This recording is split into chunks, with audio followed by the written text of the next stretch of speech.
Terima kasih Anda masih bersama kami di Berita Banten, dan bagi Anda yang baru saja bergabung, kami hadirkan kembali 3 berita utama pagi hari ini.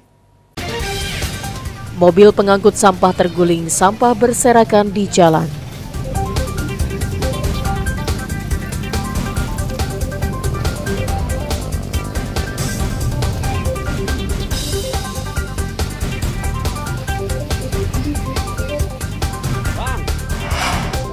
Ditodong sajam, ponsel seorang wanita dibawa kabur.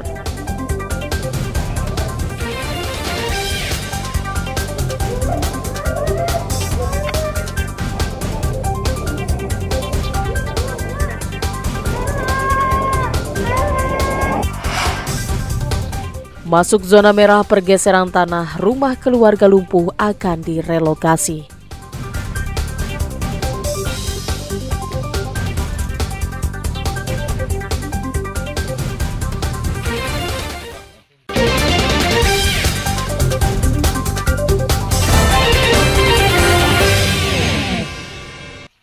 Misto dan adik-adiknya sejak beberapa tahun hanya bisa mengandalkan bantuan dari pihak lain untuk menopang kehidupan sehari-hari termasuk kebutuhan makan. Biasanya, warga bergiliran memberikan bantuan makanan untuk keluarga tersebut. Selain dari para tetangga, keluarga tersebut juga rutin mendapatkan bantuan sosial dari program pemerintah seperti BLT, Bansos, hingga BPJS. Pihak desa juga selalu memprioritaskan agar keluarga tersebut tetap mendapat bantuan jika ada program bantuan dari pemerintah.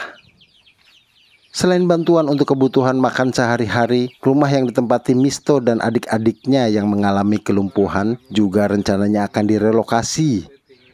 Relokasi perlu dilakukan karena tempat tersebut masuk dalam zona merah pergeseran tanah hingga rawan ambruk. Lokasi relokasi keluarga Misto juga akan disesuaikan agar satu keluarga ini tetap berada dalam pengawasan tetangga, keluarga, dan pihak desa.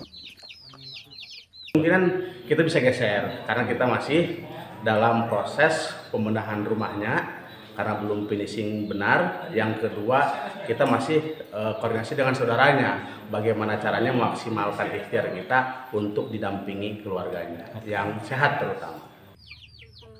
Selain bantuan dari program pemerintah, bantuan dari sejumlah pihak juga mulai berdatangan, baik dari dinas terkait maupun perorangan yang merasa iba dengan kondisi yang dialami satu keluarga yang mengalami kelumpuhan ini.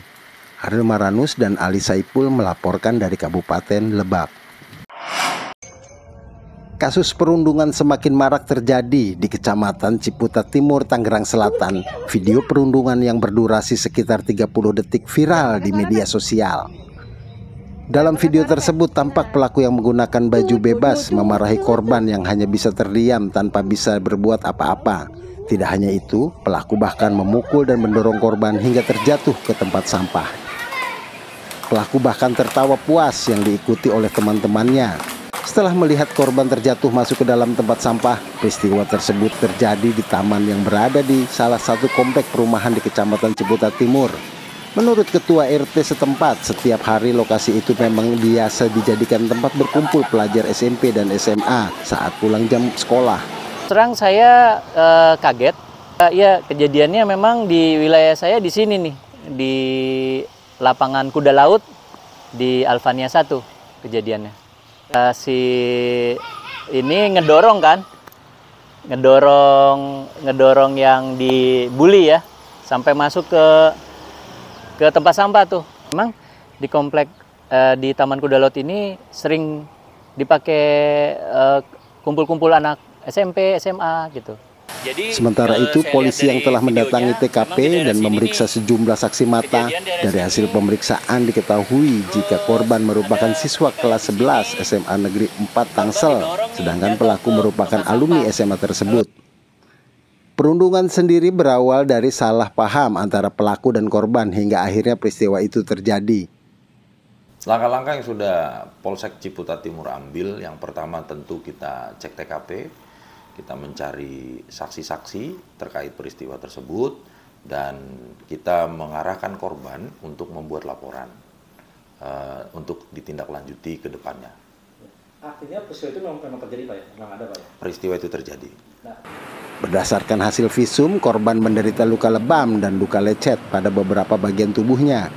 Penanganan kasus ini sudah dilimpahkan ke polisi.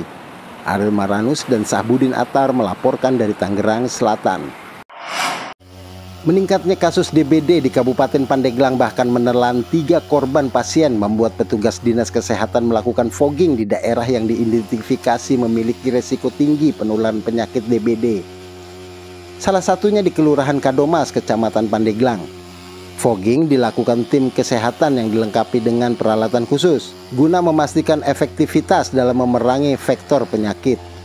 Pada awal hingga pertengahan Januari saat ini, kasus DBD naik sebanyak 85 kasus. Hal tersebut terbilang sangatlah tinggi. Warga diminta untuk mendukung langkah-langkah pencegahan dan membersihkan lingkungan sekitar dan menghindari tempat-tempat yang berpotensi sarang vektor penyakit. Laporan yang sudah kami terima untuk seluruh Kabupaten Pandeglang ya, untuk bulan Januari ini ada 85 kasus DBD. Untuk ini ada yang meninggal dunia nggak Bu? Kalau yang meninggal dunia tidak ada. Kalau sampai saat ini masih merata ya, masih merata. Data-data yang kami terima masih menyebar di seluruh kecamatan di Kabupaten Pandeglang. Kalau untuk 2023 kita sudah ada 531 kasus. Yang tertinggi itu ada di Kecamatan Labuan.